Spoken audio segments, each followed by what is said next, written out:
Hi, this is Simon Powers, and in this video we're going to have an in-depth look at Mauro Giuliani's Allegro from Op.50, which is entitled Le Papillon, the butterfly. If you'd like to get the workbook that goes along with this video, you can get that at classicalguitarcorner.com. So let's have a listen.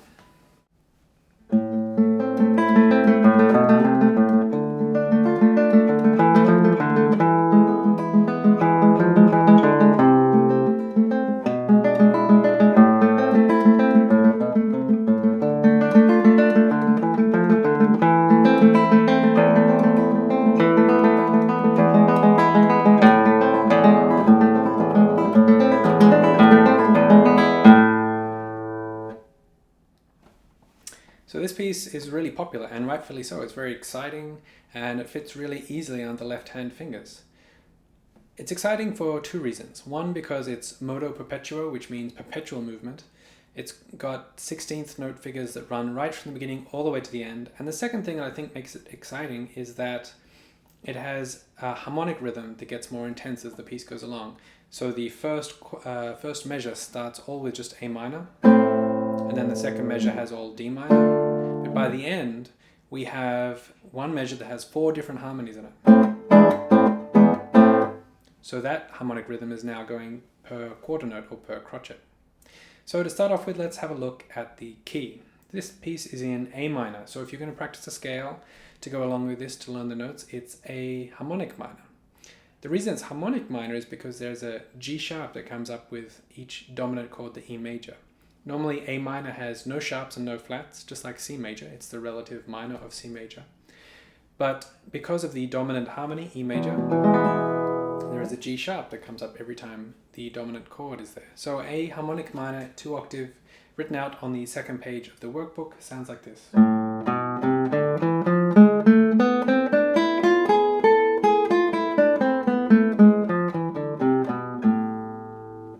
It's a good way to just familiarize yourself with the notes that are going to come up with the piece, and also to be able to read a bit more fluently and comfortably. Second of all, let's have a look at the harmonies. The harmonies in this piece really center around 3 chords: A minor, D minor, and E major. There are some variations. There is a E dominant 7th, there is some suspensions that happen, and there's also some inversions that happen to make these chords a bit more interesting. But they can all be tied back to 1, 4, and 5, which is the chord progression that happens in so many pop songs: A minor, D minor, and E major. Following on from that, we can look at the block chords that make up this piece. It's one thing to play the piece through by itself, but it can be very complicated if we just play all the 16th notes with all the harmonies and movements, and we don't really know what's going on underneath. So if we look at the block chords, we can see that the first measure is all just A minor, like I mentioned, followed by D minor, E major. Then we get 2 chords, A minor inversion, and there's that E dominant 7 I talked about. A minor, D minor, A minor with an E in the bass, same but with the E down an octave. And there's the suspension going to the dominant. Then here we have 1, 5, 1, 5, 1, very like Beethoven-esque. And finishing off with a single A in the bass. So that's the basic structure, and on top of that we put the arpeggios, which we'll look at later. Okay, so we have the harmony, and now we're going to look at the bass voice. The bass voice in this piece is really important. We've basically got the arpeggios, which outline the harmony, and that's not so much an interesting point apart from the harmonic rhythm. What is of real interest is the bass line. I'm not sure if you'd go out of your way to call this a melody, but it definitely is the most interesting and the part that's moving along the way. So let's have a listen to the bass voice.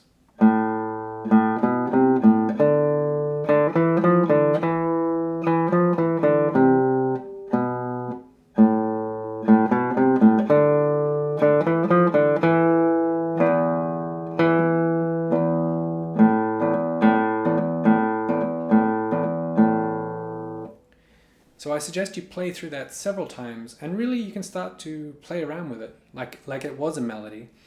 You can play around with it so you can become more expressive with it, and you really get that sound into your ear. And after you get more used to it, then go back to playing the original piece, and then you'll be able to lock in your ear to that bass line, so it's a bit more prominent in the way you play it. Now, After the bass line in the workbook, we look at bass stopping. Bass stopping is quite an advanced technique. It involves simply stopping the bass strings, usually with your right hand thumb again. And if you want to know more about the technique, there are more in-depth lessons on Classical Guitar Corner. But in this case, we have the key of A minor, and we have plenty of open bass strings, A, D, and E. So that makes this a prime candidate for letting strings ring over one another. Now, I'm going to play you through one example where I let the strings ring over, and then one where I bass stop. So here's the one where I let the strings ring over one another.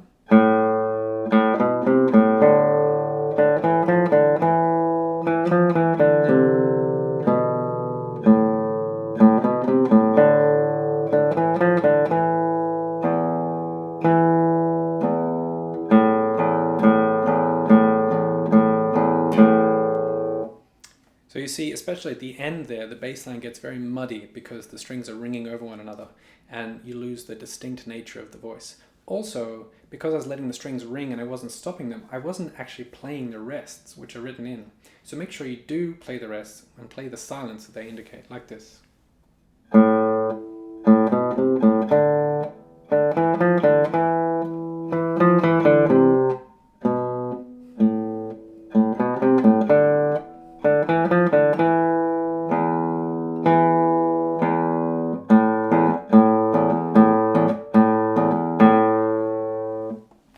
So you can see at the end there where I really worked on stopping those basses ringing over from one another. It's a much more distinct and powerful bass line. It's going to outline the harmony and make your bass line more, well, it's going to give it more character. I've marked in the workbook lines and X's. The lines indicate how long you should let the bass note ring, and the X indicates where you should stop the note from ringing. Okay, so I talked about the right hand arpeggio, and here it is. Simply, the arpeggio that repeats over and over again is P-I-M-I, A-I-M-I. Right? That's going to go over the top of all those harmonies we looked at. So if we just take that arpeggio and isolate it on the right hand, don't worry about the left hand because things get quite complicated, especially if you're a beginner. So let's isolate it and work on it by itself. On page 4 here, we've got the open string arpeggio written out, and then the right hand thumb moves around the different bass notes. Now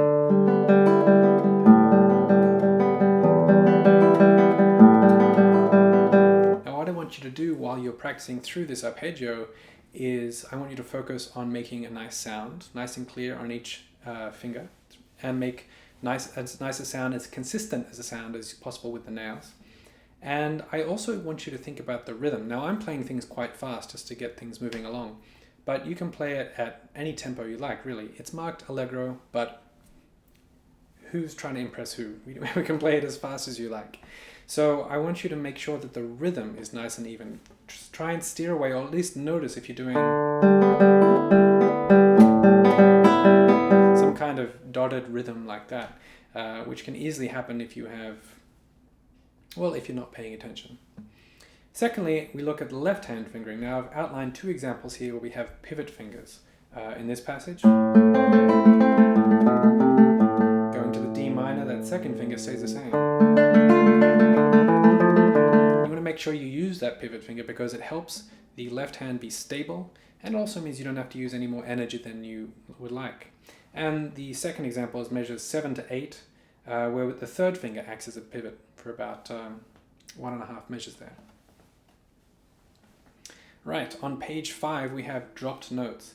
Now the reason I included this is because in modo perpetuo pieces like this, or for example the third movement of The Cathedral by Barrios, it's very easy to drop out notes without noticing at the ends of rhythmic groups or just before a left hand shift.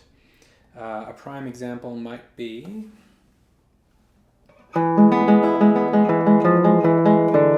that last G sharp there, because we have to jump around. That first finger has to go to the C on the first string, so it would be very easy to do this and just not play that G sharp at all. And I see this happen a lot. I'm guilty of it myself sometimes. So this exercise accents all the danger notes that are going to happen in the groupings or the shifts. So make sure you go through this and play all of those accents nice and loud. And once you've done that several times, go and play back the normal way, and still be listening for those notes, making sure they're still there. All right, I included a page on advanced fingering, and this fingering is different to the one I set out on the first page because I wanted you to think about other options. Sometimes we just take what we're given in terms of an addition, but fingering is actually a really personal element of classical guitar playing, and it can affect both technical and musical choices. So in this instance, I've really used the second finger as a pivot throughout the entire piece. In fact, it doesn't come off the string at all. It's either a pivot or a guide finger, it just shifts. So I want you to go through this, even if you're not going to use the fingering, because some of the fingering has a bit of a stretch in it, but I want you to go through and take note of what it makes easier, the shifts basically, and what it makes more difficult. There are some really funky stretches in there, like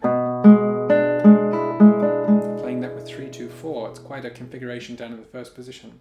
But all of these fingerings mean that the drop notes are much easier to keep in because there's no tricky jump, for instance, from that G sharp that I just showed you to the C. Now it's that G sharps with the second finger, and it just comes back up onto the third string there. It never leaves the string. And the second finger I keep on, as I mentioned, for the entire piece, but when we get to measures 9 and 10, I'm just kind of proving a point. You may not want to use that fingering that I provided. So go through the fingering and see if you like it.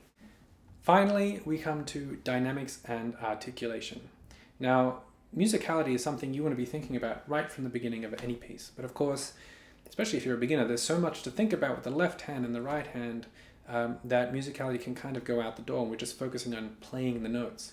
So I've included in this workbook some dynamics and articulations that I use that I think is a good idea, but it's just to kind of get your creative juices flowing because you need to experiment, because musicality is really the most enjoyable and the most personal thing about the music we make. So I would like you to try several different versions and see what you think of your own choices. I think there are good choices, better choices, and maybe not so good choices. There's no right or wrong.